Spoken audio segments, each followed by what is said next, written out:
آج کل ہر دوسرا بندہ اپنے معدے کے حوالے سے پریشان ہے، معدے میں تکلیف ہے، معدے میں جلن ہے اور کچھ ہضم نہیں ہو رہا، کھاتا ہوں تو میرے جسم کو لگتا نہیں ہے۔ اور ہر بندہ جس بندے کو دیکھے اس کو یہ شکایت ہوتی ہے۔ اس کی وجہ کیا ہے؟ یہ ہمارے معدے کا پرابلم اتنا زیادہ کیوں ہے، اتنا کامن کیوں ہے، ہر دوسرا بندہ اس کے اندر مبتلا کیوں ہے، اس کی وجہ کیا ہے؟ اگر آپ دیکھیں تو دو وجوہات ہمارے سامنے آتی ہیں، ہمارا لائف سٹائل کا خراب ہونا اور ہمارے غذا کا غیر متوازن ہونا، یعنی ترتیب سے نہ کھانا۔ صبح ہم اٹھتے ہیں تو کھانا پینا شروع کرتے ہیں اور رات کو جب بستر پر جاتے ہیں اس وقت تک کھاتے ہی رہتے ہیں، ایسا نہیں ہے کہ بیچ میں کوئی وقفہ آ گیا۔ دوسری طرف ہمارے لائف سٹائل کو دیکھیں، ہماری ورزش نہیں ہے، ہم ایکسرسائز نہیں کرتے، صحت مندانہ سرگرمیوں میں ہم حصہ نہیں لیتے، بس کھائے پیا اور اس کے بعد جو ہے وہ سو گئے۔ اور دوسری بات یہ کہ صبح سے لے کر شام تک ہر وقت کھاتے رہتے ہیں، ناشتہ کیا پھر اس کے بعد اگر کسی کے ہاں چلے گئے، کچھ اس نے سموسے لا کے رکھ دیے، میٹھا لا کے رکھ دیا، جو بھی رکھا ہم نے بس اس کو کھانا ہے اور اس کو ختم کرنا ہے۔ اور یہ ساری چیزیں ہم اپنے معدے کے اوپر ہم اپنے معدے میں ٹھونستے ہیں، اس وہاں پہ رکھتے ہیں، اس کو جمع کرتے ہیں۔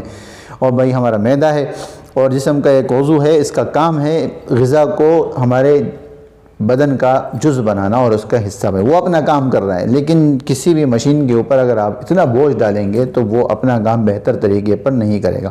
اس کے لیے ہمیں کرنا کیا ہے کہ ہم اپنے لائف سٹائل کو چینج کریں اور ہم اپنی خوراک کی ترتیب کو ٹھیک کریں کہ بھئی کیا کھانا ہے اور کس وقت کھانا ہے۔ اگر مذہبی روح سے ہم دیکھیں، اسلامی روح سے، تو قرآن اور حدیث میں اس حوالے سے بڑی ہدایت ملتی ہے اور آپ صلی اللہ علیہ وسلم نے اس حوالے سے بڑی ہدایت دی ہے اور کھانے پینے کی ایک ترتیب رکھی ہے۔ اس کے مطابق اگر ہم کھائیں گے تو ہماری غذا ہمارے جسم کا حصہ بھی بنے گی، ہمارا معدہ بھی ٹھیک کام کرے گا اور ہمارا جسم جو ہے وہ بالکل تندرست رہے گا اور ہم صحت مند رہیں گے۔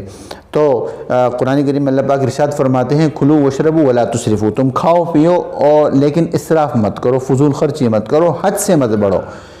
کھانے پینے میں بھی تم اعتدال کرو اور اس میں ایک توازن رکھو اور اس میں تم حد سے نہ بڑھو۔ اور آپ صلی اللہ علیہ وسلم کی حدیث ہے جس کا مفہوم یہ ہے کہ تم کھاؤ تو کچھ حصہ چھوڑ دو، یعنی کچھ بھوک رکھ کے تم کھاؤ۔ یہ آپ صلی اللہ علیہ وسلم نے ایک ایسی بات ارشاد فرمائی ہے، اگر ہم اس پر عمل کریں تو ہمیں کسی دوا کی ضرورت نہیں ہوگی اور نہ کسی غذا کی ضرورت ہوگی اور ہم بالکل تندرست رہیں گے۔ اس کے ساتھ ساتھ اگر ہم ایک چھوٹا سا ٹوٹکا ہے، اگر اس پر ہم عمل کریں اور اس کو ہم اپنے خوراک کا حصہ بنائیں، اپنے معمول کا حصہ بنائیں، جو بالکل ہائیجینک چیزیں ہیں اور بالکل یوں سمجھے کہ آرگینک چیزیں ہیں اور وہ ہمارے کچن میں مل جاتی ہیں آرام سے، اگر ہم وہ استعمال کریں تو ہمارا معدہ جو ہے وہ اس کے اوپر اور بھی اچھے اثرات اس پر مرتب ہوں گے۔ کرنا ہمیں کیا ہے کہ ایک کپ پانی لیں اور اس پانی کے اندر ہم سونڈ ڈالیں، سونڈ ادرک، خشک ادرک جسے ہم کہتے ہیں، وہ ہم تھوڑی سی لیں تھوڑی مقدار میں اور وہ اس کے اندر ڈال دیں۔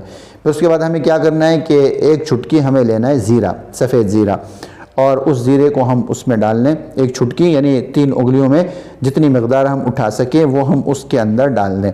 اور پھر اس کے بعد ہمیں کیا کرنا ہے کہ پودینہ لینا ہے اور پودینہ ہم خشک بھی لے سکتے ہیں، ہرا بھی لے سکتے ہیں، اس کے 10 سے 15 پتے ہم لیں اور اس کے اندر ڈال لیں اور پھر اس کے بعد اس کو بوائل کریں۔ 1-2 ابال آنے کے بعد ہم اس میں حسب ذائقہ دیسی گڑ ملا سکتے ہیں یا یہ کہ ہم اس میں شہد ملائیں اور یا ویسے پی کا بھی استعمال کر سکتے ہیں۔ موسم کے مطابق ہم اس کو ٹھنڈا یا گرم بھی پی سکتے ہیں۔ صبح میں اور عصر کے وقت اگر یہ 2 وقت میں ہم اس کہوے کو پئیں تو اس کا اثر ہمارے معدے کے اوپر انتہائی اچھا ہوگا اور بہتر ہوگا اور معدے کی کارکردگی میں بھی فرق آئے گا، واضح فرق آئے گا۔ امید ہے کہ آپ کو یہ ویڈیو پسند آئی ہوگی۔ اگر آپ کو یہ ویڈیو پسند آئی ہے تو اس ٹاپک کے حوالے سے آپ کو جو کچھ سوال کرنا ہو کمنٹ باکس میں آپ پوچھ سکتے ہیں، ہم سارے کمنٹس پڑھتے بھی ہیں اور اس کا جواب دیتے بھی ہیں۔ اس ویڈیو کو اگر آپ کو پسند آئی ہے تو اس کو لائک کریں، شیئر کریں اور چینل کو سبسکرائب کریں۔ شکریہ۔